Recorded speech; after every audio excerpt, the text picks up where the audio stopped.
Correction des exercices sur les sections et les points de percée. Donc, correction de l'exercice 2. Cette fois, il s'agit de déterminer le point de percée de la droite D, qui est formé par les points X, Y, dans le plan alpha, et alpha c'est le plan BCD, donc le plan du bas. Donc, il faut déterminer l'intersection entre X, Y et le plan du bas. Alors, on trace d'abord toujours la droite X, Y, et puis on doit relier X et Y au sommet qui n'appartient pas au plan alpha. Donc ici, le plan alpha c'est BCD. On va donc relier X à A et Y à A. Donc première étape, tracer X, Y. Puis on trace XA, YA, puisque A n'appartient pas à alpha.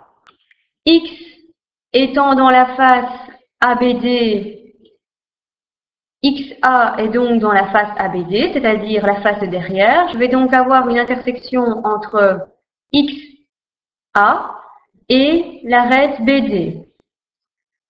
AY étant dans la face de gauche, puisque le point Y était dans la face ABC, c'est-à-dire la face de gauche, j'ai une intersection entre AY et BC. Donc, j'appelle E l'intersection entre XA et BD à l'arrière, et j'appelle F l'intersection entre YA et BC à gauche.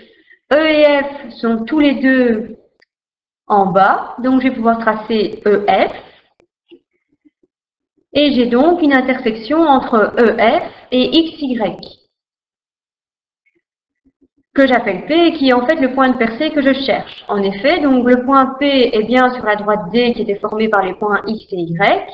Le point P est aussi sur la droite EF, donc dans le plan du bas qui est bien le plan alpha.